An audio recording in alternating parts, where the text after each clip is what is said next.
Nos céus da Coreia do Norte, um novo tipo de guerra é travado a 800 km por hora. Dois jatos se enfrentam pela primeira vez na história. No limite da velocidade do som, vida e morte são decididas em frações de segundo. Você estará na cabine enquanto os pilotos americanos manobram seus Sabres F-86 contra os MiG-15 dos comunistas e redefinem o combate aéreo em busca de uma glória até então desconhecida. O título de As dos Jatos. Sinta a batalha. Analise as táticas. Reviva os combates aéreos.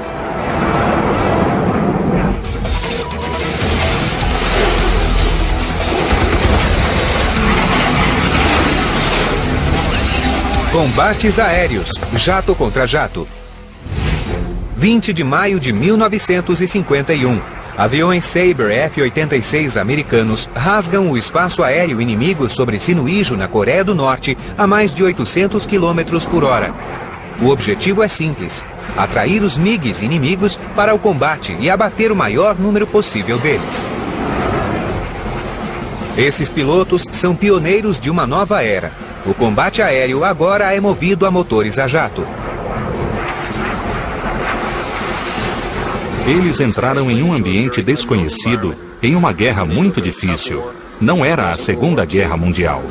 Eles pilotaram aviões que tinham o dobro da velocidade de qualquer avião de combate anterior e nos mostraram como fazer.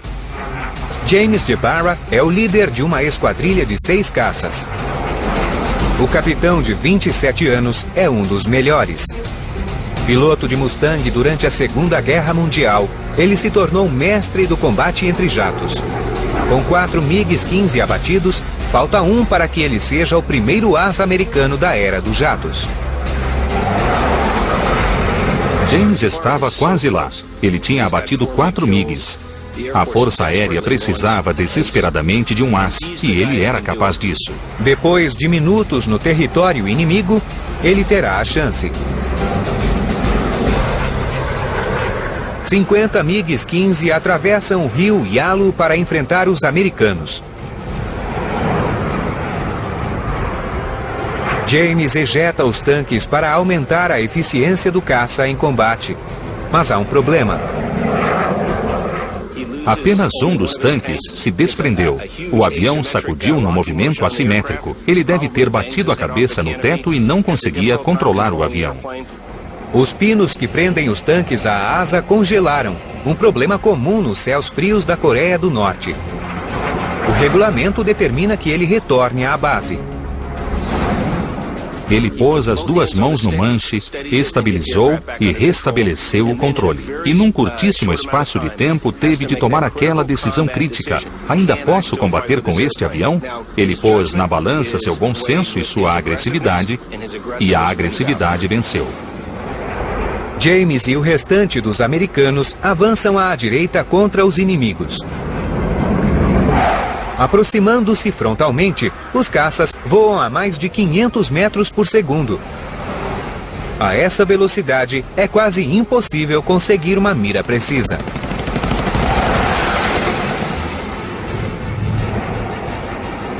Os MiGs passam como rojões.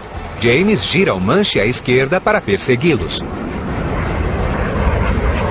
O tanque pendurado transforma o F-86 em um animal rebelde.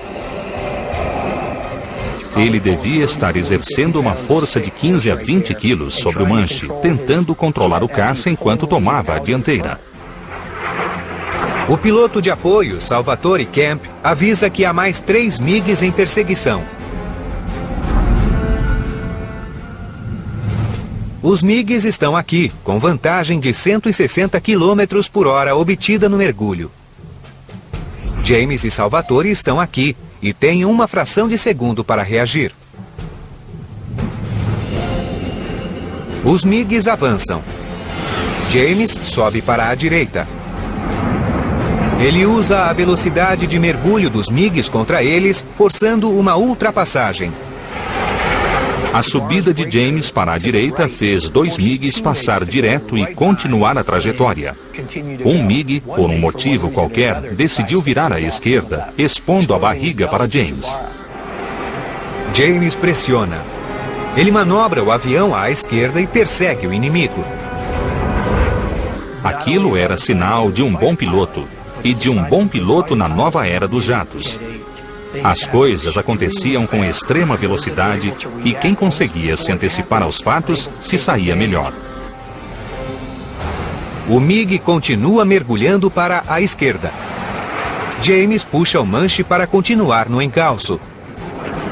Nessa altitude, o F-86 e o MiG-15 se equiparam em um duelo com giros. Mas James possui algo que seu inimigo não tem: um traje antigravidade.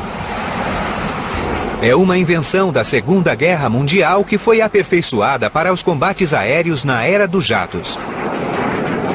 O traje antigravidade comprime as pernas e o abdômen de James, impedindo que o sangue se acumule nos membros. James suporta as manobras melhor que o piloto do MiG, sem perder a consciência. Ele se aproxima. Sua cobiçada quinta vítima agora está na posição perfeita, bem no centro de sua mira. James abre fogo. Os projéteis de calibre 50 atingem o MiG.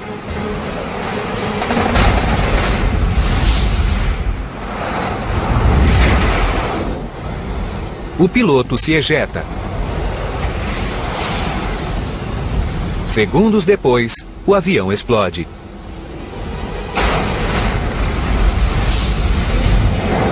Era isso que ele buscava. Era por isso que estava na Coreia.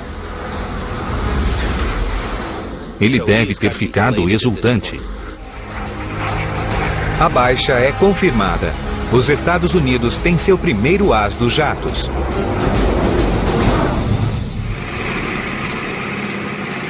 James Gebara aperfeiçoou suas habilidades nos caças propelidos a hélice da Segunda Guerra.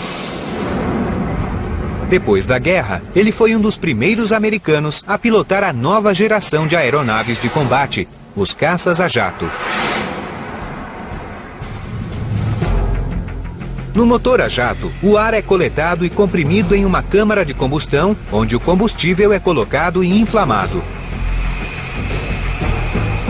O gás em expansão força a passagem por uma turbina e pela saída de exaustão, criando um enorme empuxo para a frente. O motor a jato foi criado por engenheiros britânicos e alemães durante a Segunda Guerra Mundial. Nos últimos anos da guerra, os alemães foram os primeiros a utilizar um caça a jato em combate, o Me-262. 2 motores a jato davam a ele uma vantagem de 160 km por hora sobre os caças a hélice. O Me-262 combinava a tecnologia do jato com o design inovador das asas enflechadas. Elas propiciavam menor resistência do ar do que as asas retas tradicionais, permitindo aumentar a velocidade máxima. Durante a guerra, russos e americanos criaram seus próprios caças, o MiG-9 e o P-59 Era Comet. Eles tinham asas retas e nunca foram utilizados em combate. Em 1947, quando a tecnologia alemã tornou-se disponível, russos e americanos adotaram as asas enflechadas, e assim surgiram o Sabre F-86 e o MiG-15. O F-86 tinha visibilidade excepcional e uma fuselagem robusta projetada para o combate aéreo. O MiG era mais leve, superior na razão de subida e no teto de serviço. Nos céus sobre a Coreia do Norte, essas aeronaves se enfrentaram no primeiro combate entre caças a jato da história. –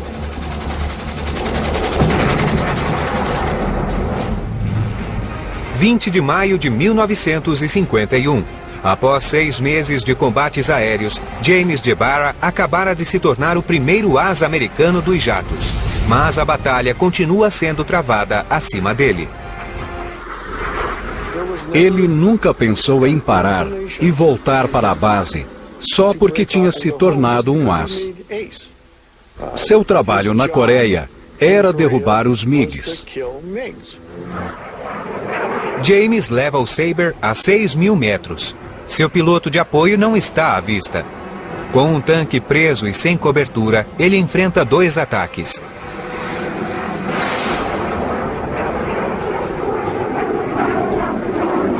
O movimento era intenso.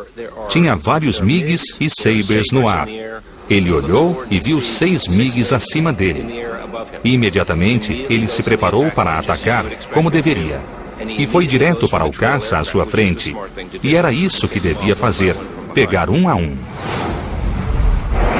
James aciona suas armas. Os MiGs se dispersam, mas o número 6 inicia uma subida. Ele queria se aproximar, mas o F-86 já era mais lento que o MiG na subida. Com o tanque preso, mais ainda, e o MiG poderia ter escapado facilmente.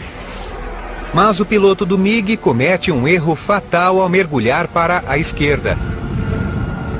A manobra permite ao Sabre utilizar seu ponto forte. Ele é mais veloz no mergulho.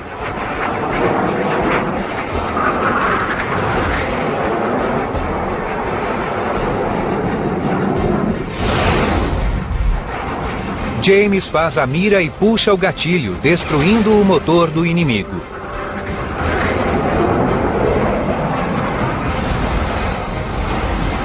O jato gira sem controle. É sua 6ª vítima. De repente, projéteis começam a passar ao lado do avião de James. O jogo virou.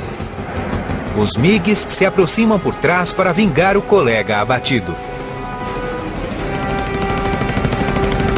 James cometeu alguns pecados mortais. Não lute se não conseguir soltar o tanque. Não lute se não tiver um piloto de apoio. Não se fixe no alvo. E foi exatamente o que ele fez. James de Barra percebe que a busca para se tornar um as pode custar sua vida. 20 de maio de 1951. O capitão James de Barra é perseguido por 2 MiGs-15. Ele vira à esquerda na tentativa de fugir dos agressores. Projéteis calibre 23 e 37 passam ao lado do F-86. James utiliza toda a potência do motor J-47, 2.300 kg de empuxo. Mas o tanque preso limita sua velocidade a 800 km por hora, 160 a menos que a dos MiGs. Pior ainda, dificulta as manobras em curva. Com aquele tanque em menor velocidade, ele era um alvo fácil. Ele virou com força, acionou o freio aerodinâmico, reverteu, virou para o outro lado, girou, acelerou. Fez isso durante algum tempo para escapar dos disparos dos MiGs. Os pilotos inimigos continuam firmes em seu encalço. Ele estava perdido. Se nada acontecesse, o 6º abate de James seria o último. Por sorte, alguma coisa aconteceu. Os pilotos Mo Pitts e Rudy Holly aparecem para ajudar. Os Sabres estão aqui. Os MiGs estão aqui, atrás de James. Os americanos vão mergulhar rapidamente para reduzir a distância e afastar os MiGs que perseguem James.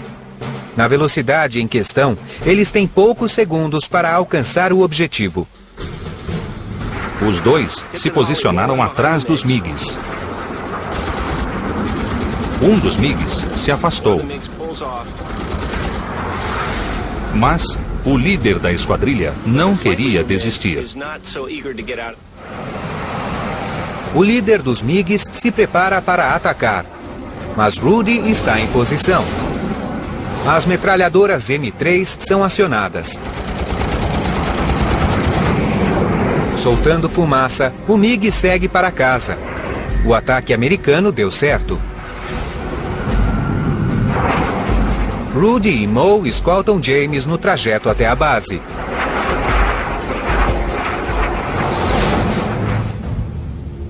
Ao descer do avião, ele encontra uma multidão à sua espera. Foi um grande dia. Tivemos nosso primeiro as e fizemos uma grande festa na chegada. Ele foi carregado. James Jebara recebeu a Cruz de Bravura.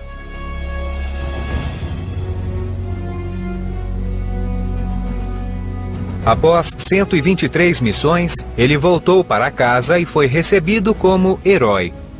James retornou à Coreia em 1953 e abateu outros 9 MiGs, tornando-se um dos 2 únicos triplos ases da guerra.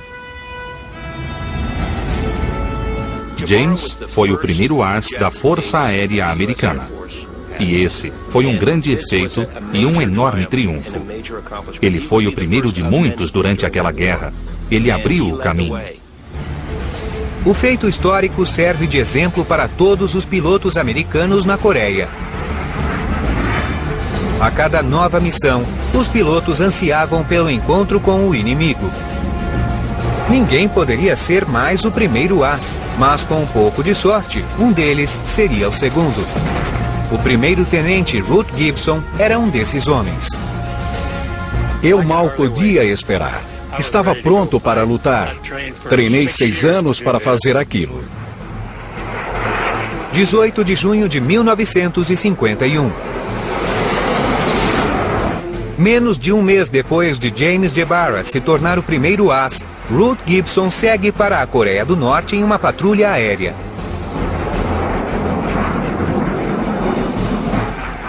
O piloto de 26 anos ainda não abateu nenhum inimigo, mas é agressivo e tem domínio perfeito das táticas de combate em jatos.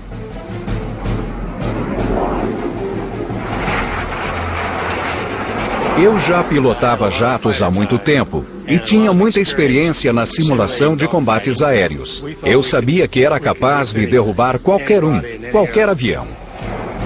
Quando está seguindo para oeste sobre o Mar da China, Ruth vê caças MiG à direita. Ruth está aqui em formação com 18 Sabres americanos. 50 MiGs estão aqui, 900 metros acima à direita.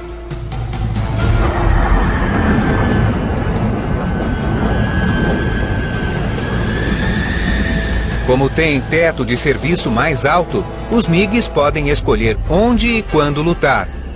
Em número quase 3 vezes superior, os MiGs partem para o ataque.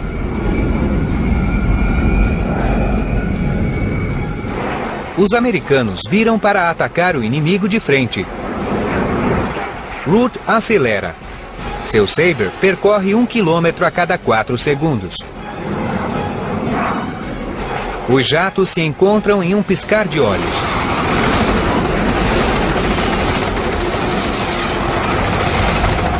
Virei à direita e subi para ganhar altitude e depois me posicionar atrás deles. Ruth e seu piloto de apoio perseguem a formação inimiga e escolhem um MiG que ficou para trás. O MiG sai para a esquerda, Ruth não o perde de vista e aciona a mira por radar do Sabre.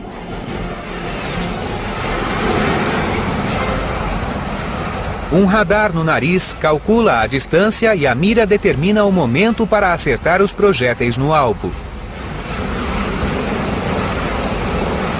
Ruth puxa o gatilho. A cada rajada, 60 projéteis calibre 50 atingem o jato inimigo. O piloto do MiG fecha a curva e mergulha em direção ao solo, tentando escapar de Ruth. Os MiGs tinham o nariz abaixo do horizonte. Eu estava atrás deles, mas por dentro da curva. E eles viravam a 2 ou 3 graus. Eu não conseguia acompanhar. Sob uma força superior a 5G, Ruth acelera tanto que não consegue manter o alvo. O MiG escapa de sua mira. Seu apoio, Jim Heckman, tem um ângulo melhor sobre o inimigo. Meu apoio estava em posição melhor, então eu disse para ele disparar, e ele disparou. Jim Heckman dispara tiros certeiros, mas Ruth precisa fazer algo para recuperar a posição de disparo. Ele utilizará uma conhecida manobra de combate aéreo, o barril. ele subirá, fará um giro em torno do apoio e se posicionará do lado externo. Ele não só desviou dos disparos do apoio, como também se posicionou para disparar sem atingi-lo.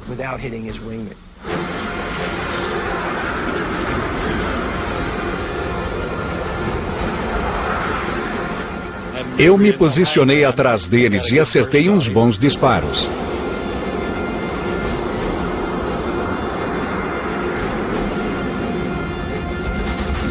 Depois ele ejetou.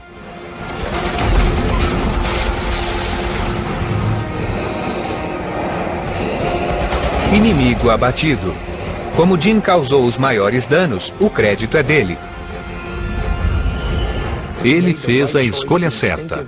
A manobra instintiva para interromper a trajetória, se posicionar melhor enquanto deixava o apoio disparar e abater o inimigo. É um sujeito e tanto. Com tantos MiGs no ar, em poucos segundos, Root escolhe outro alvo. 2 MiGs 600 metros abaixo, na direção nordeste. Alvos fáceis. Mas, de repente, a tela de mira se apaga. Devia ser alguma sujeira no circuito. Eu tentei religar manualmente. Não deu certo, continuava desligando. Mas sem risco, não há glória. Com ou sem a mira, Root Gibson iria atacar. –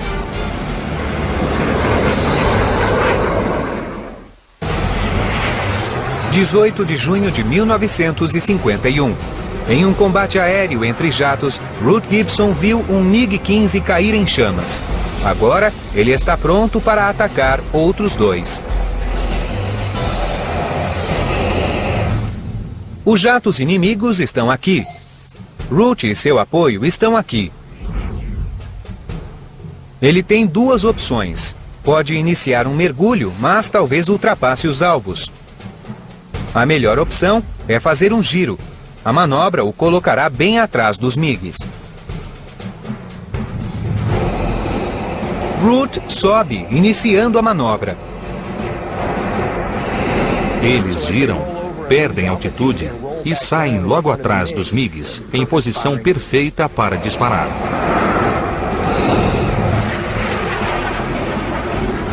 Gibson fica no nível dos 2 MiGs à frente. O jato inimigo começa a subir. Mais leves, os MiGs sobem mais rápido que os Sabres. Root deve agir logo, antes que escapem. Eu não tinha mais a mira, por isso tinha de ficar perto, a uns 150 metros. E posicionei o avião no meu para-brisa, mais ou menos onde seria o alvo.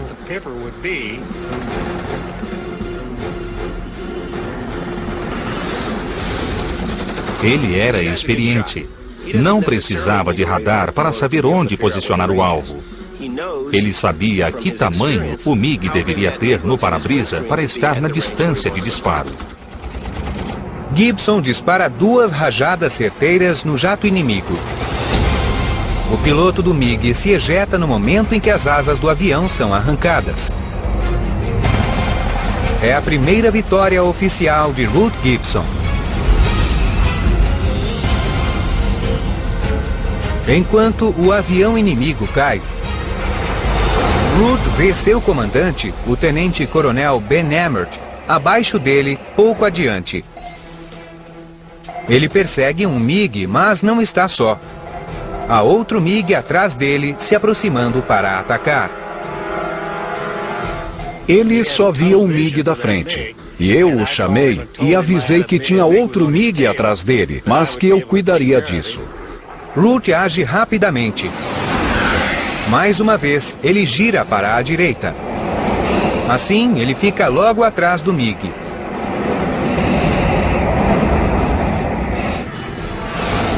O inimigo nota a presença de Root e faz manobras evasivas na tentativa de se livrar do perseguidor.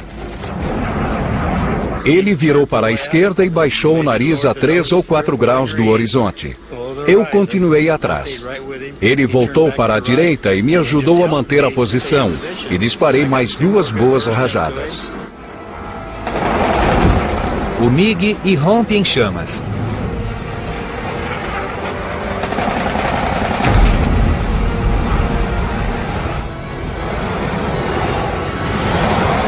A 900 metros, o jato explode.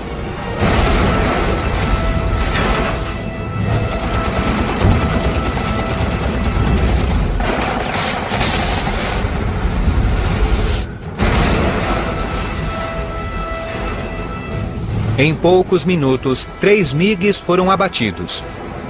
Ruth Gibson derrubou 2 deles e entrou na corrida para se tornar o próximo as dos jatos. Ele faz a terceira vítima 3 semanas depois, em 11 de julho, a quarta em 2 de setembro, e em 9 de setembro de 1951, Gibson derruba o 5º avião, realizando seu sonho de se tornar um as. No entanto, poucos minutos antes, o capitão Dick Becker havia abatido seu 5º MiG. Oficialmente, ele tornou-se o 2º as. Ruth Gibson é o 3º. Eu me senti bem. E esse era o nosso dever. Para mim, foi o pagamento por todo o treinamento que havíamos recebido.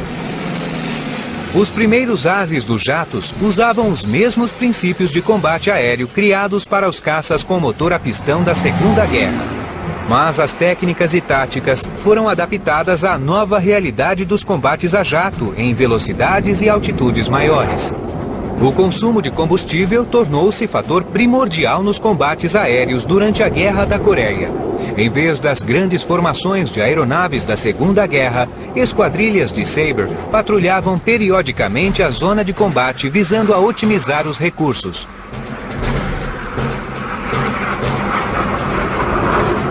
Para isso, era necessária a observação rígida da integridade de voo com as 4 aeronaves em formação cerrada. Na velocidade dos jatos, qualquer manobra brusca facilmente separaria as aeronaves, afastando o líder de seu apoio. Um caça americano sozinho era vulnerável.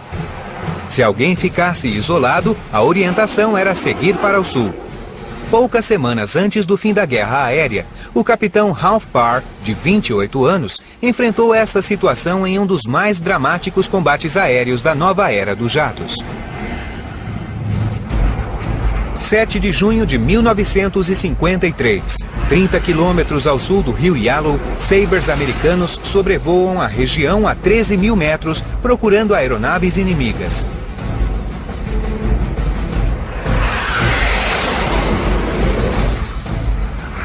O segundo-tenente Al Cox lidera o grupo. Seu apoio é o capitão Ralph Parr. O tempo estava fantástico. Se estivesse um pouco mais claro e desse para ir um pouco mais alto, daria para ver Paris de tão boa que era a visibilidade. Mas a tranquilidade não dura muito tempo. Um grupo de MiGs surge mais alto à direita. Ralph avista os inimigos e inicia uma curva à esquerda, mas o líder vira à direita. Em um instante, a integridade do grupo está comprometida. Ralph e Al precisam recuar e reagrupar. Ralph continua atento. Quando estava olhando para baixo, à minha direita, notei um movimento contrastando com a coloração do solo.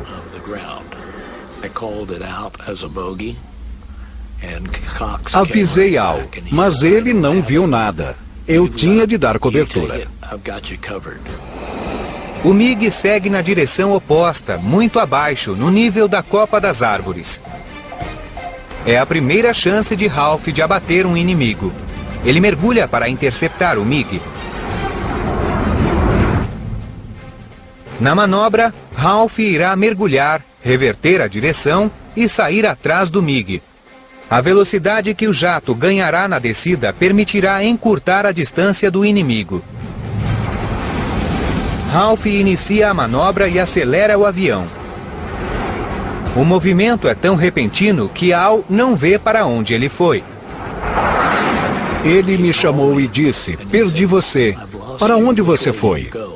E eu disse, direto para baixo, veja se me encontra.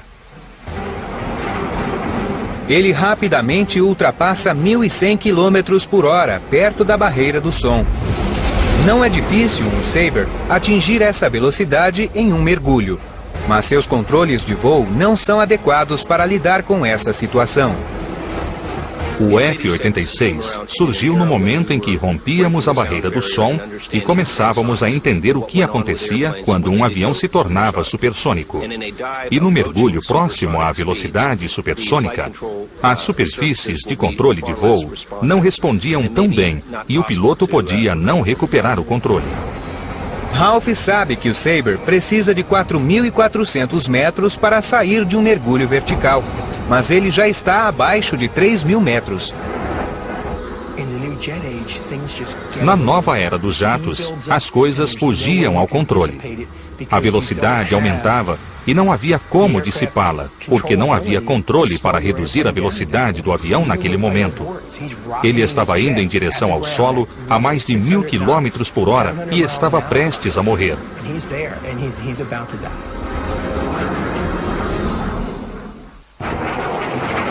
7 de junho de 1953. O capitão Ralph Parr mergulha em direção a um MiG que voa próximo à Copa das Árvores.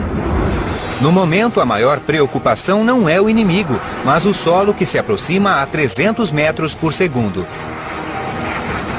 Somente a autopreservação importa agora.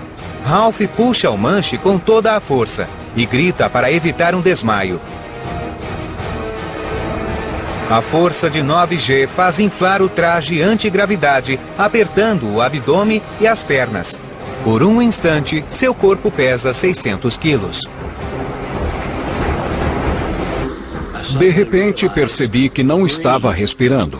Isso aconteceu porque meu traje tinha inflado com a força que estava sendo exercida, e o ar não estava conseguindo entrar nos meus pulmões. Lentamente, o horizonte volta a preencher o para-brisa do avião. Ralph está vivo, mas por um triz. Talvez o avião tenha sofrido algum dano, mas ele continua voando.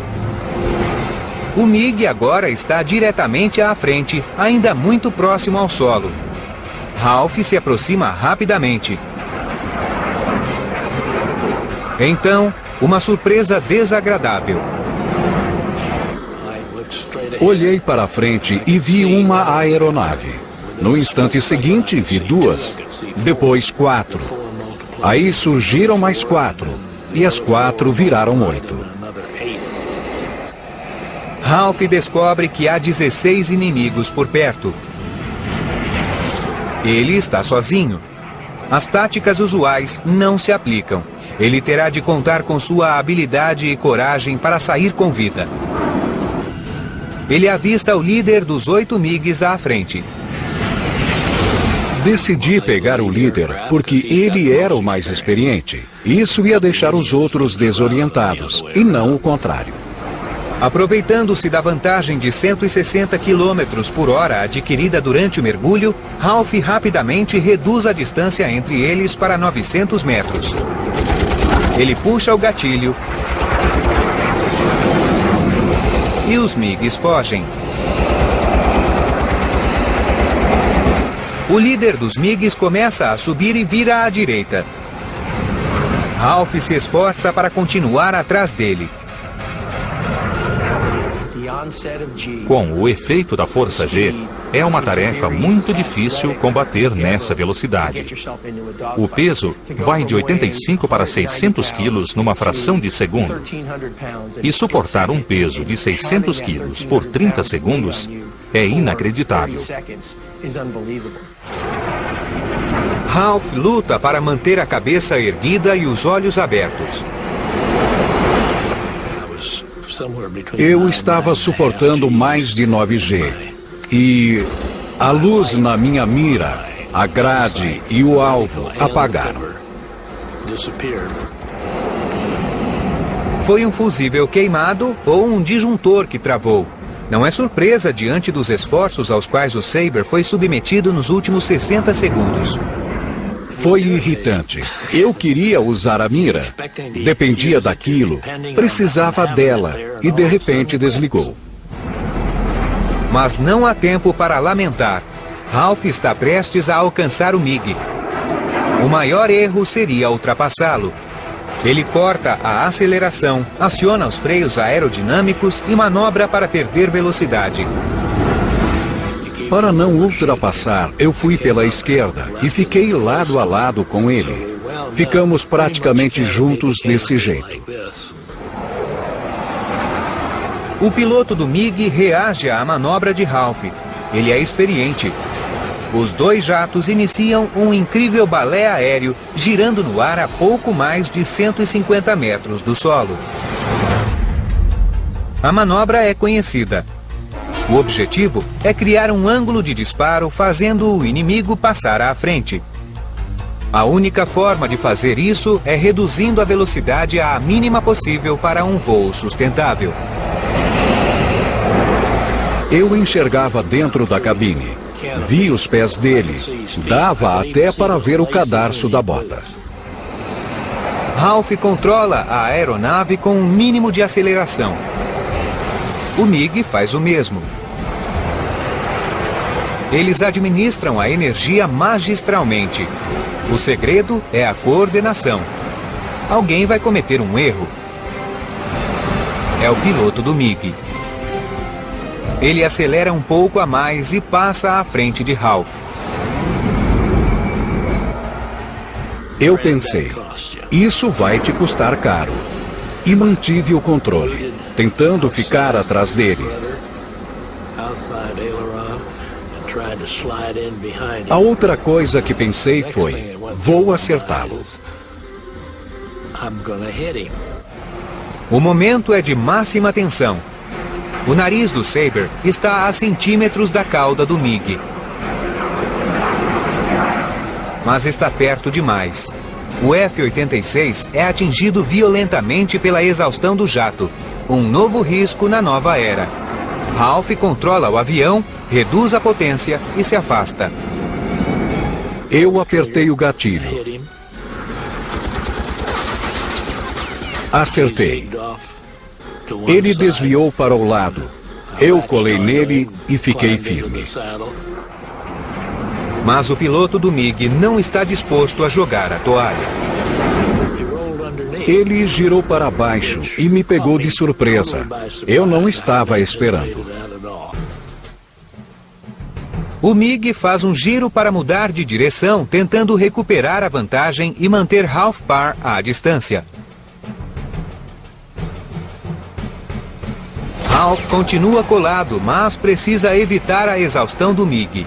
O jato de ar quente poderia girar o Sabre a qualquer momento, e na altitude em que estão, não há espaço para recuperação. Mas Ralph Parr não vai desistir agora. –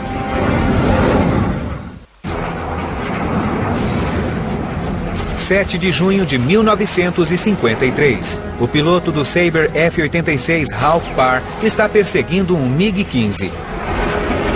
O MiG já o obrigou a fazer uma manobra quase fatal.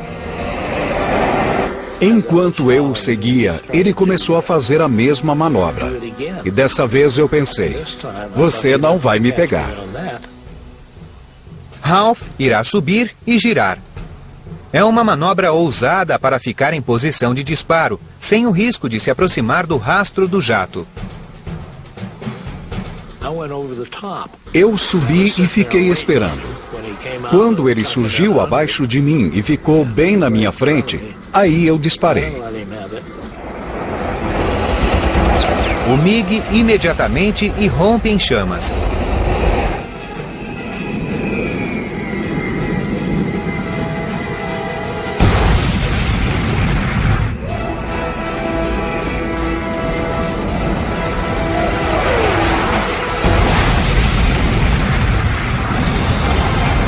Após um duelo exaustivo, Ralph consegue a primeira vitória.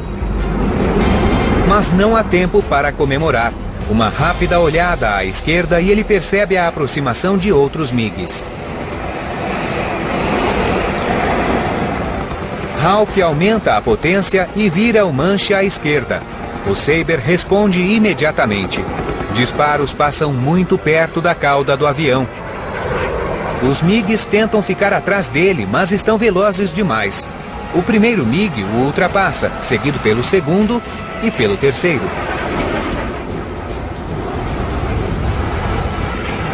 Mas o número 4 continua atrás dele. O experiente piloto do Sabre percebe que o inimigo está prestes a desistir. Ele desanimou um pouco. Achou que não ia conseguir. Se conseguir fazer o MiG se aproximar, Ralph pode obrigá-lo a ultrapassar e em seguida atacar. O que eu tinha de fazer era deixá-lo chegar mais perto, para ficar mais fácil para ele disparar. Ralph abre a curva, fazendo o piloto do MiG pensar que tinha uma chance. Ele morde a isca e manobra para disparar. Ralph vai esperar até o último segundo e em seguida vai subir e abrir a curva. Se o MiG passar, ele poderá inverter a curva e sair atrás do inimigo. O MiG começa a se aproximar. Ralph puxa o manche, aumentando a potência e acelerando.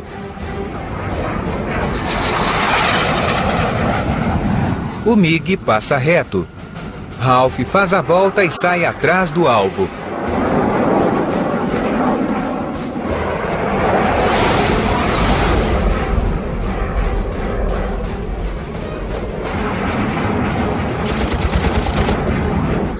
Fui disparando seguidamente na direção do avião dele.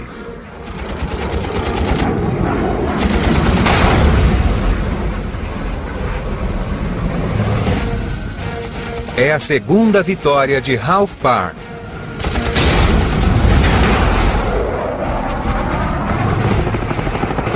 Mas quase no mesmo instante, surge outro MiG disparando contra ele.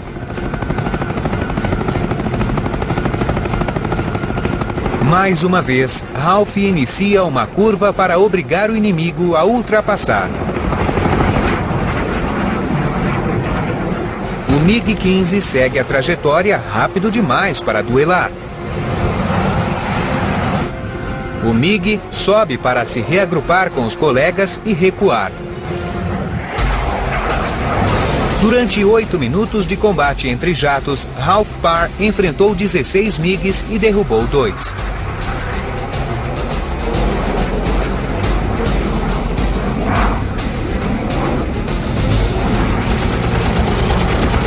Esse não foi o último encontro de Ralph com o inimigo no corredor dos MiGs. Ele abateu outras 8 aeronaves em tempo recorde, tornando-se um dos pilotos de caça mais agressivos da história da Força Aérea Americana.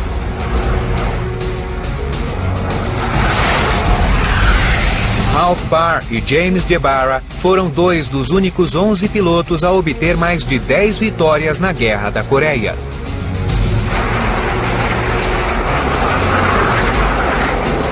Os ases da Guerra da Coreia foram os pioneiros dos céus. Para eles, não havia desculpas. Eles foram nossos mentores. Conquistaram vitórias marcantes naquela guerra. Eles dominaram a velocidade nesses novos combates aéreos. Usaram táticas antigas, mas em velocidades estonteantes. Nos difíceis combates aéreos da Coreia, esses pilotos de elite batalharam e foram os pioneiros na guerra com jatos. Muitos desses veteranos permaneceram na ativa para levar a geração seguinte de caças à guerra, rompendo a barreira do som no Sudeste Asiático e inaugurando a era dos mísseis. A nova etapa da guerra aérea havia começado graças a jovens aviadores intrépidos que enfrentaram os agressores comunistas e venceram. Esse é o legado dos ases dos jatos.